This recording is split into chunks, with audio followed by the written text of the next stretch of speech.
예수님께서 이 땅에 탄생하신 내용에 대해서 요한복음 1장 1절부터는 이렇게 말하죠. 태초에 말씀이 계시니라. 이 말씀이 하나님과 함께 계셨고 이 말씀은 곧 하나님이시니라. 그리고 그 안에 생명의 빛이 있었다고 말씀을 하고 계시고요. 또 1장 14절에는 또 이렇게 말씀을 하죠. 말씀이 육신이 되어 우리 가운데 거하심에 우리가 그 영광을 보니 아버지의 독생자의 영광이요 은혜와 진리가 충만하더라.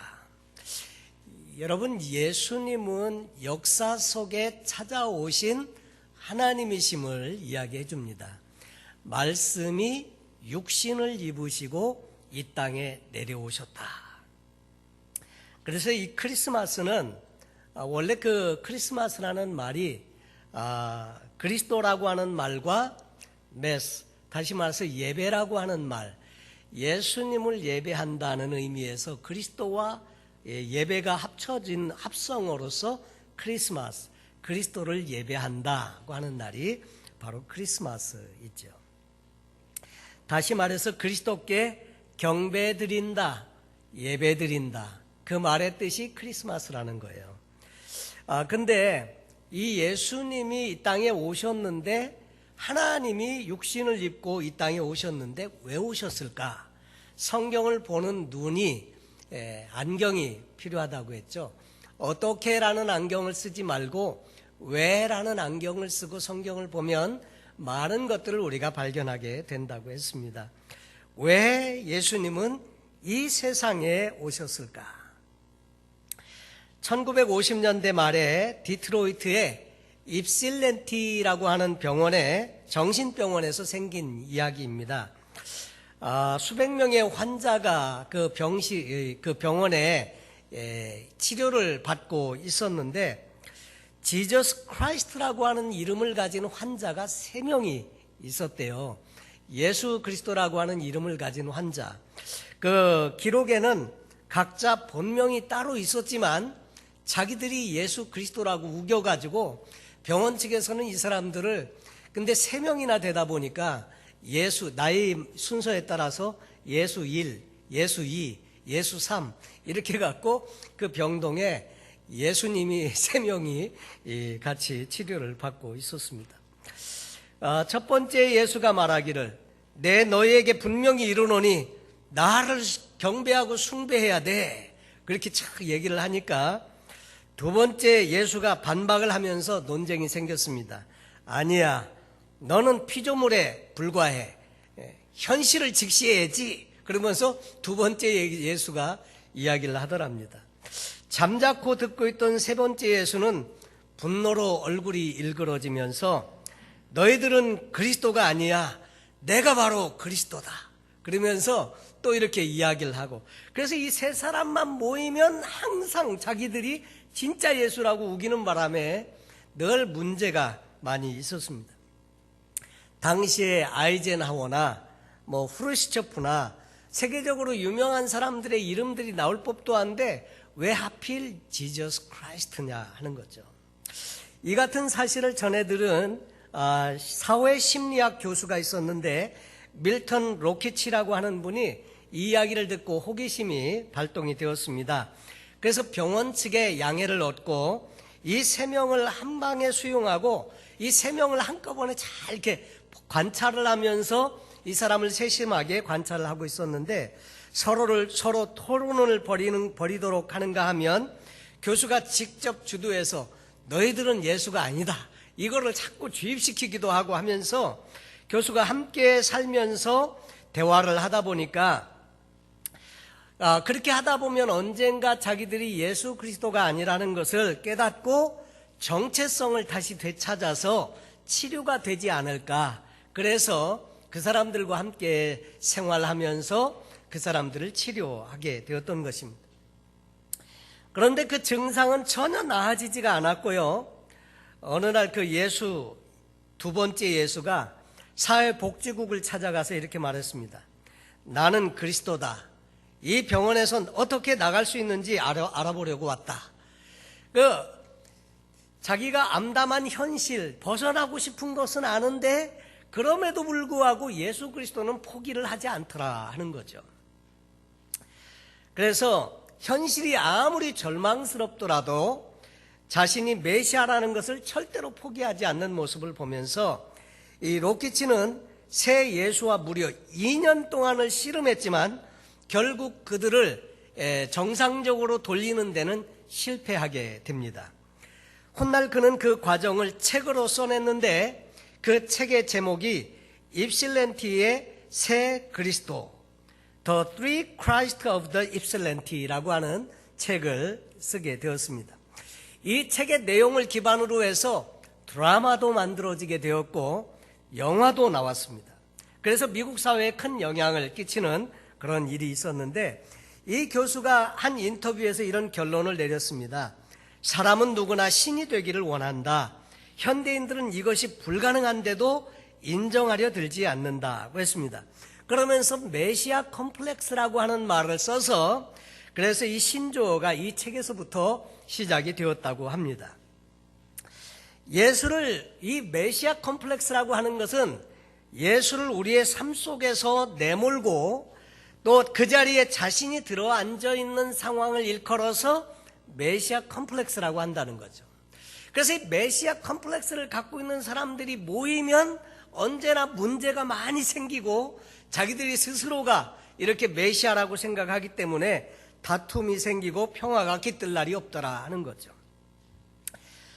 이 3명의 예수라고 했던 이 정신병자들은 자신들이 예수라고는 했지만 예수가 누구인지, 예수가 왜 이 세상에 왔는지는 모르고 있더라 하는 거죠. 여러분, 그럼 예수님은 왜 이 세상에 왔을까 하는 거죠. 오늘 성경에서 몇 가지로 그 내용을 살펴보게 되면 오늘 특별히 성탄절을 맞게 되는데 이번 주간에 이 성탄절 주간에 예수님이 왜 이 땅에 오셨는지를 잘 알면 성탄절이 더욱 뜻깊은 성탄절이 될 줄로 믿습니다. 첫째로 오늘 성경 본문에 보니까 1장 21절 말씀처럼 예수님은 자기 백성을 죄에서 구원하시기 위해서 오셨다고 하는 것입니다. 어떻게 오셨다고? 예수님 왜 오셨다고요? 자기 백성을 그 죄에서 구원하시기 위해서 오셨다. 21절 말씀에 아들을 낳으리니 이름을 예수라 하라. 이는 그가 자기 백성을 저희 죄에서 구원할 자이심이라 하니라. 천사를 통해서 알려준 내용이 바로 이 내용입니다.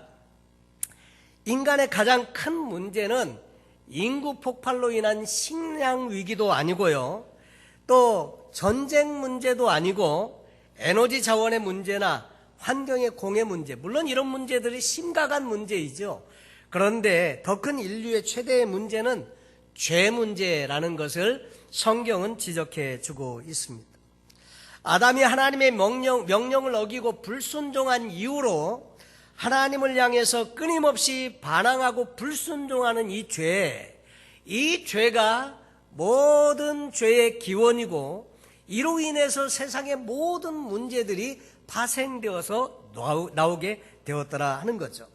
예수님은 이 죄에 빠진 인류를 구원하기 위해서 이 땅에 오셨다는 것을 성경은 말합니다. 예수라고 하는 이름의 뜻은 죄에서 구원할 자, 구원자, 구속자라는 뜻을 가지고 있습니다. 구약에 같은 이름이 나오는데 여호수아, 좌슈어라고 하는 여호수아도 예수와 같은 이름이고요. 호세아라고 하는 이름도 예수와 같은 이름이고요.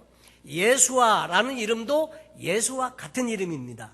근데 그 뜻은 그 자기 백성을 구원할 자, 구속자, 대속자 이런 의미가 그 이름 속에 있더라 하는 거죠. 그래서 천사가 나타나서 아들을 낳을 텐데 그 아들의 이름을 예수라고 해라. 왜냐하면 그가 자기 백성을 구원할 자로 이 세상에 오시기 때문에 그 이름을 예수라 하라. 그리고 그 이름에 같이 붙여서 쓰는 말이 있어요.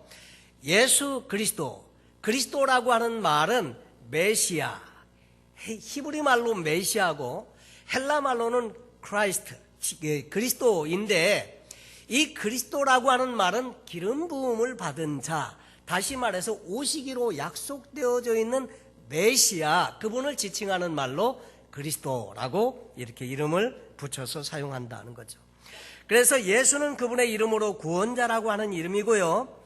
여러분, 예수님이 이 땅에 오신 것은 저와 여러분을 죄에서 구원하시기 위한 구원자로 이 땅에 오셨더라 하는 거죠.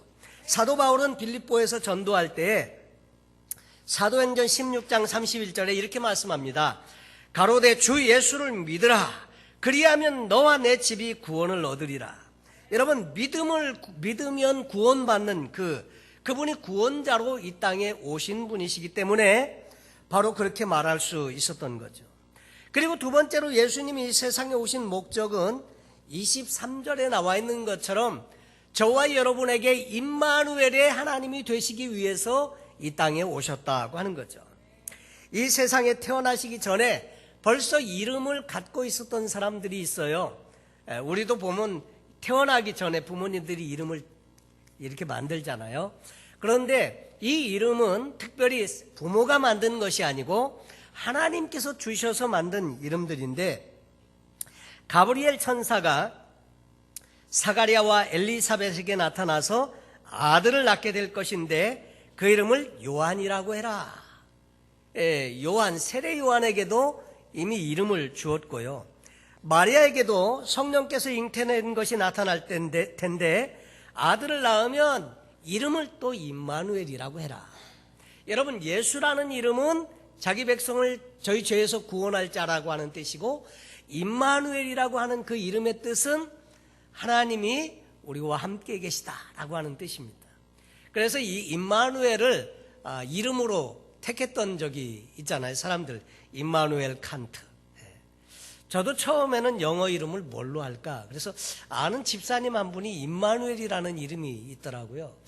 저도 임마누엘이라고 할까 하다가 임마누엘을 제 이름으로 쓰기에는 너무 황송해서 이름을 차마 쓰지 못하고 다른 이름을 쓰게 되었는데, 임마누엘의 뜻은 하나님이 우리와 함께 계시다 함이라. 여러분, 하나님, 그분은 초월하신 하나님이고 우리와는 함께 하실 수 없는 너무나 전능하신 크신 분인데, 그분이 우리와 함께 계신다는 그 이름의 뜻, 그것이 임마누엘인데, 요한복음 그래서 1장 14절에 말씀이 육신이 되어 우리 가운데 거하심에 우리가 그 영광을 보니 아버지의 독생자의 영광이요 은혜와 진리가 충만하더라. 그 성경 말씀에서 말씀이 육신이 되어 우리 가운데 거하심에, 우리 가운데 거한다는 말은요, 텐트를 치고 같이 더불어 산다, 그런 말입니다. 원래 그 말의 뜻이. 그래서 거한다, 그 말은 우리와 함께 사신다 하는 말이고요.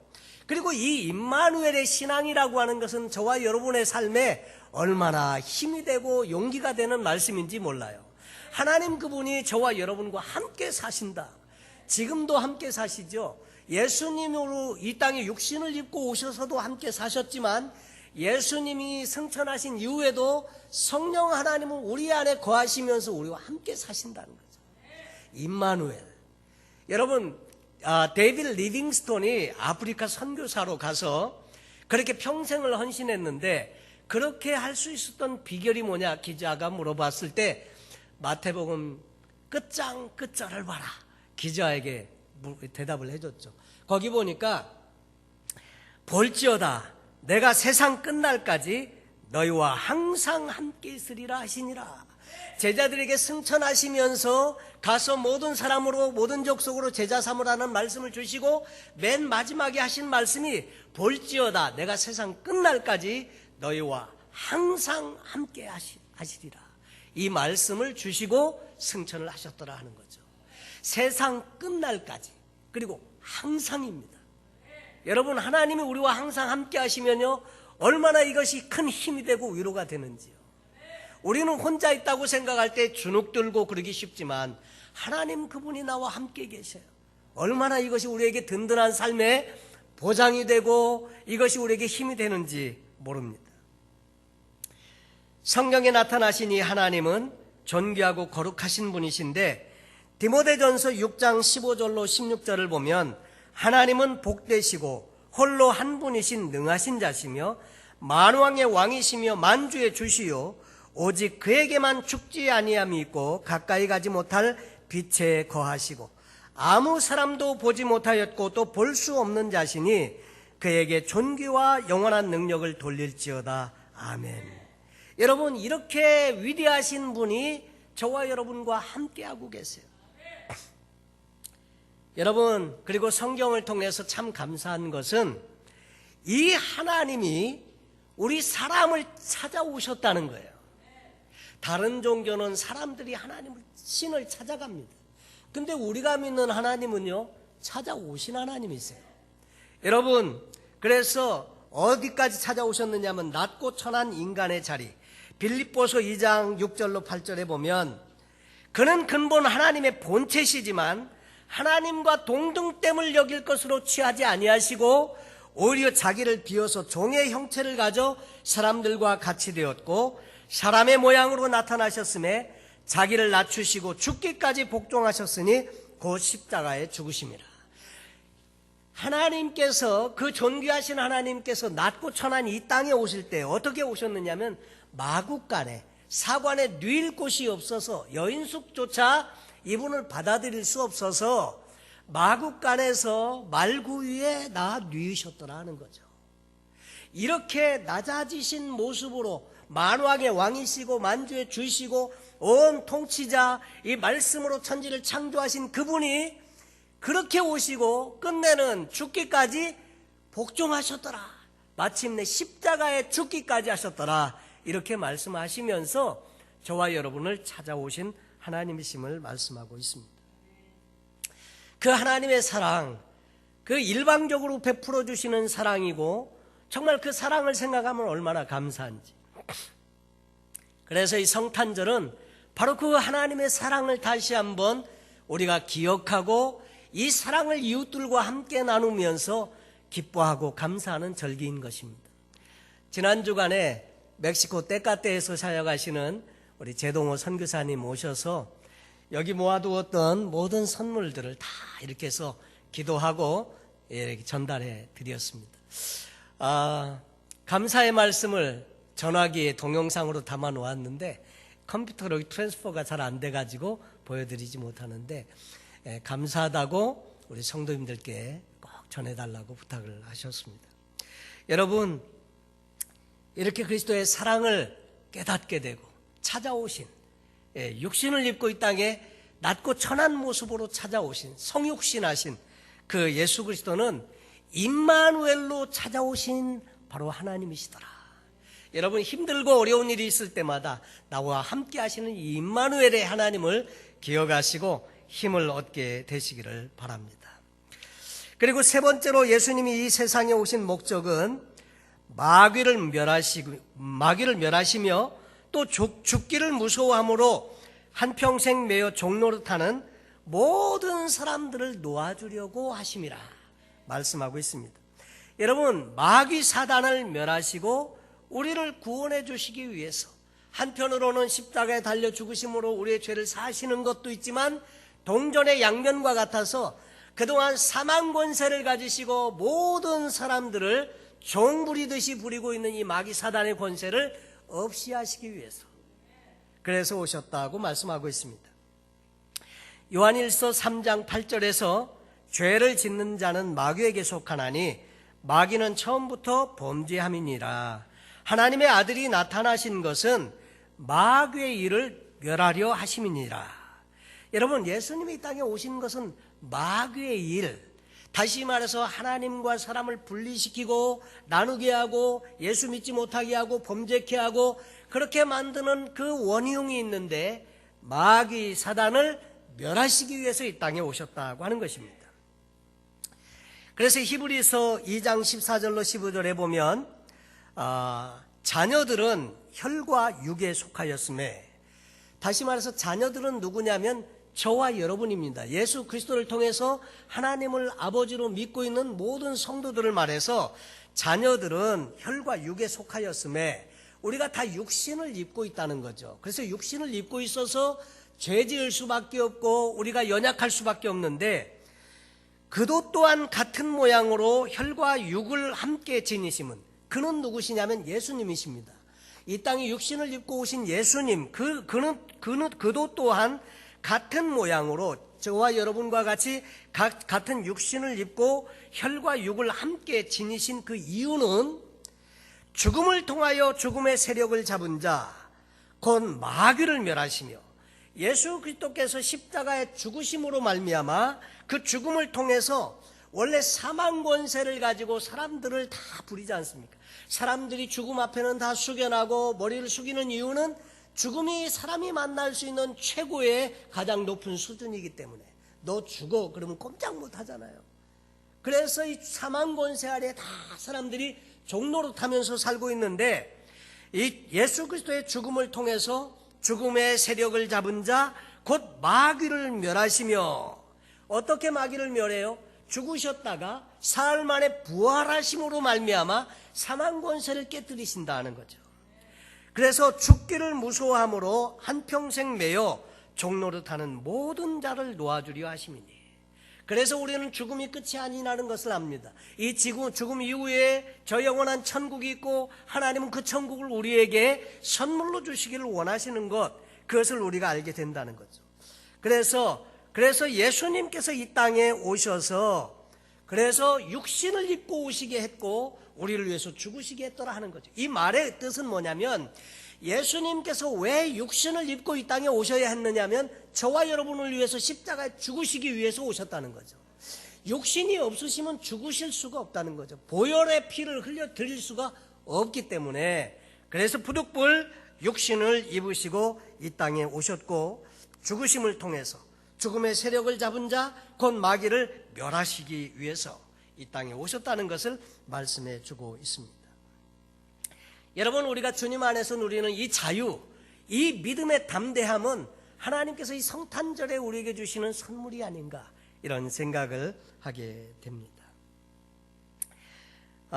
그래서 예수님은 이 땅에 그냥 오신 분이 아니시고 목적을 가지시고 분명한 하나님께 미션을 가지시고 오셨더라 하는 거죠. 예수님도 그래서 목적에 대해서 성경 여러 곳에 자주 말씀을 하셨습니다. 요한복음 6장 38절 이하에 내가 하늘로서 내려온 것은 내 뜻을 행하려 함이 아니요 나를 보내신 이의 뜻을 행하려 함이니라. 나를 보내신 이의 뜻은 내게 주신 자 중에 내가 하나도 잃어버리지 아니하고 마지막 날에 다시 살리는 이것이니라. 내 아버지의 뜻은 아들을 보고 믿는 자마다 영생을 얻는 이것이니 마지막 날에 내가 이를 다시 살리리라 하시니라.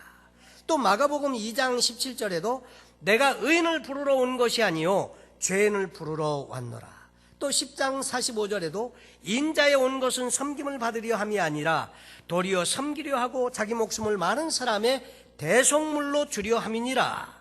또 누가복음 4장 43절에 내가 다른 동네에서도 하나님 나라 복음을 전하여야 하리니 나는 이 일로 보내심을 입었노라. 또 누가복음 19장 10절에도 인자에 온 것은 잃어버린 자를 찾아 구원하려 함이니라. 여러분, 예수님 그분은 이 땅에 목적을 가지고 오셨고 그 목적을 위해서 사셨더라 하는 거죠. 여러분, 예수님이 위대하신 것은 그분이 하나님의 아들이신 것만 가지고가 아니고요, 그분은 또 육신을 갖고 계세요. 완전한 하나님이시고 완전한 인간이세요.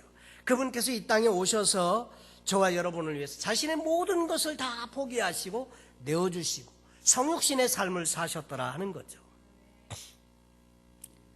여러분, 우리도 인생의 목적을 가지고 이 땅에 왔습니다.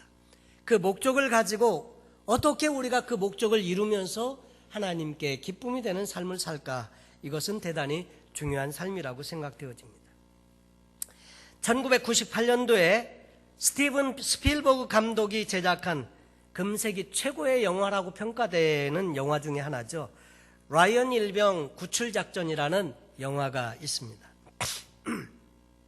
주인공은 존 밀러 대위인데 탐 행크스가 주연을 했죠.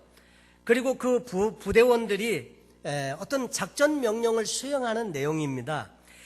그 배경은 2차 세계대전이 막바지에 향하던 1944년 6월달이고요. 전사자 통보 업무를 수행하던 미국 행정부에서 작은 시골 마을에 4명의 라이언 형제가 전쟁에 투입된 사실을 알게 됩니다. 그리고 3명의 형제들이 전사를 하게 되고 마지막 남은 막내 아들 하나가 저 프랑스의 어느 전선에서 그 전쟁 중에 작전을 수행하고 있는 것을 알게 되어서, 그래서 그 비탄에 잠겨있을 그 세 아들을 잃고 비탄에 잠겨있을 라이언 부인을, 그 어머니를 어떻게 위로할 수 있을까? 그래서 그 라이언 막내 아들을 구출하는 작전을 이 밀러 대위와 그 부하들에게 명령으로 내리게 되죠. 그래서 이제 이 밀러 이 대위와 그 부하들이 작전을 수행하기 위해서 투입되게 되는데, 그 한순간에 생사에 갈리는 치열한 전쟁터 그 복판으로 뛰어들게 됩니다. 그래서 그 작전을 수행하면서 막 극적으로 사람들이, 부대원들이 그 전쟁통에 그 작전을 수행하다가 죽기도 하고 다치기도 하고 그러는 와중에 이 라이언 일병을 찾게 됩니다. 그러나 희생을 감수하고 그렇게 자신을 찾아온 밀러 대위와 그 부대원들을 향해서 라이언 일병은 이렇게 말합니다. 이런 바보 같은 작전이 어디 있습니까? 그러면서 안 간다는 거예요. 내 전우들이 전쟁터에서 이렇게 싸우고 죽어가고 있는데 어떻게 내가 가겠냐는 거예요. 그때 밀러 대위가 정색을 하고 이 그 라이언 일병에게 하는 말이 있습니다. 이 작전은 라이언 일병 너를 위한 것이 아니야. 우리 자신을 위한 것이지. 만일 우리 중 누군가가 너와 똑같은 상황에 처했다면 너도 기꺼이 우리와 같이 그를 구하기 위해 나섰을 거야. 그러면서 그를 설득하죠. 결국은 그 밀러 대위도 죽고 결국 이 라이언 일병은 구출받아가지고 이제 고향으로 돌아오고, 그 마지막 장면이 그 모든 일에 대한 감사와 그로 인해서 자기가 살아 돌아와서 이룬 가족들이 함께 이렇게 격려를 하는 내용으로 영화가 이렇게 끝나지 않습니까? 그 영화를 볼 때 참 감동적이고, 그 영화를 보면서 이런 생각을 했습니다. 라이언 일병처럼 하찮은 그런 일병이지만은 그 일병을 구출하기 위해서 그 많은 사람들이 다 죽었거든요. 그리고 구출을 해냈는데, 어찌 보면 아무것도 아닌 저와 여러분을 위해서 하늘에 계신 하나님 그분이 우리를 구원하시기 위해서 이 땅에 내려오셔서 십자가에 죽으시기까지 하시면서 이 땅에 오셨다는 거, 여러분 이것이 얼마나 감동적입니까? 그 영화, 라이언 일병 한 명을 구출하는 그 영화를 봐도 감동이 뭉클한데, 여러분, 저와 여러분을 위해서 하나님이신 그분이 육신을 입고 이 땅에 오셔서 그 멸시와 천대를 당하시고 십자가에 달려서 죽으셔서 우리 저와 여러분을 구원하셨다는 이 놀라운 소식 얼마나 감동이 되는지. 여러분, 이 성탄절은 그래서 이 뜻이 깊은 그런 날입니다. 하나님 그분께서 이 땅에 육신을 입고 오신, 바로 성육신하시고 오신 그날, 그래서 이 성탄절을 우리가 기뻐하고 감사하고 그러면서 이 성탄의 계절을 맞게 되는 것이죠. 여러분, 성경에 보면 하나님께서 이 작전을 수행하시기 위해서 성부 하나님과 성자 하나님과 성령 하나님이 어떻게 일하셨는지를 에베소서 1장에서 우리에게 소개를 하고 있습니다. 거기 보면 하나님은 라이언 일병과 같은 우리를 구원하시기 위해서 기꺼이 그 사랑하시는 독생자 아들을 우리에게 보내시기로 결정을 하시고요, 그 하나님의 뜻을 이루기 위해서 이 땅에 오신 예수님은 끝내 십자가를 지시고 우리를 구원해 주시는 놀라운 일을 행하시고, 성령 하나님은 그 예수를 알게 하시고 우리가 또 그리스도 안에서 구속고 죄사함을 받은 하나님의 자녀라는 것을 인쳐주신다는 거죠. 그래서 에베소서 1장 3절 이하에 찬송하리로다, 하나님 곧 우리 주 예수 그리스도의 아버지께서 그리스도 안에서 하늘에 속한 모든 신령한 복으로 우리에게 복 주시되, 첫째로 곧 창세전에 그리스도 안에서 우리를 택하사 우리로 사랑 안에서 그 앞에 거룩하고 흠이 없게 하시려고 그 기쁘신 뜻대로 우리를 예정하사 예수 그리스도로 말미암아 자기의 아들들이 되게 하셨으니, 이는 그의 사랑하시는 자 안에서 우리에게 거저 주시는 바 그의 은혜의 영광을 찬미하게 하려는 것이라. 하나님께서는 만세전부터 저와 여러분을 예정하시고 택정하신 놀라운 하나님의 은혜를 우리에게 부어주셨고, 둘째로 1장 7절 이하에 보니까 우리가 그리스도 안에서 그의 은혜의 풍성함을 따라 그의 피로 말미암아 구속 곧 죄사함을 받았으니 이는 그가 모든 지혜와 총명으로 우리에게 넘치게 하사 그 뜻의 비밀을 우리에게 알리셨으니 곧 그 기쁘심을 따라 그리스도 안에서 때가 찬 경륜을 위하여 예정하신 것이니 하늘에 있는 것이나 땅에 있는 것이나 다 그리스도 안에서 통일되게 하려 하심이라. 모든 일을 그 마음의 원대로 역사하시는 자의 뜻을 따라 우리가 예정을 입어 그 안에서 기업이 되었으니 이는 그리스도 안에서 전부터 바라던 우리로 그의 영광의 찬송이 되게 하려 하심이라. 그래서 예수 그리스도는 그의 피로 곧 구속 곧 죄사함을 받는 이 놀라운 복을 우리에게 주시려고 이 땅에 오셔서 십자가에 죽으셨다는 것이고요. 그리고 성령에 대해서 이렇게 말씀하십니다. 약속의 성령으로 인쳐주시는 복을 이야기하시는데 그 안에서 너희도 진리의 말씀 곧 너희의 구원의 복음을 듣고 그 안에서 또한 믿어 약속의 성령으로 인치심을 받았으니. 여러분, 성령님께서 오셔서 예수가 믿어지게 하시고 예수를 믿음으로 말미암아 성령으로 인쳐주셔서 너는 하나님의 자녀 인쳐주신다는 거죠. 아무도 성령으로 말미암지 않고는 예수를 주라 신할 수가 없게 한다고 말씀하시고, 성령이 오시면 예수를 알게 하셔요. 그래서 예수를 믿게 하신다는 거예요. 그래서 삼위일체 하나님께서 작정하셔서 구원을 계획하시고 구원을 이루기 위해서 예수 그리스도를 보내시고 그 구원을 알게 하실 뿐만 아니라 깨닫고 믿어 그래서 하나님의 자녀가 되게 하는 성령의 놀라운 역사를 통해서 우리를 하나님의 자녀로 삼아 주셨다고 하는 것입니다. 그래서 이 성탄절은 너무나 뜻깊은 날이고요, 기쁜 날입니다. 이 성탄절에 기쁨이 넘치는 복된 성탄절 되시기를 바랍니다. 메리 크리스마스. 기도하겠습니다.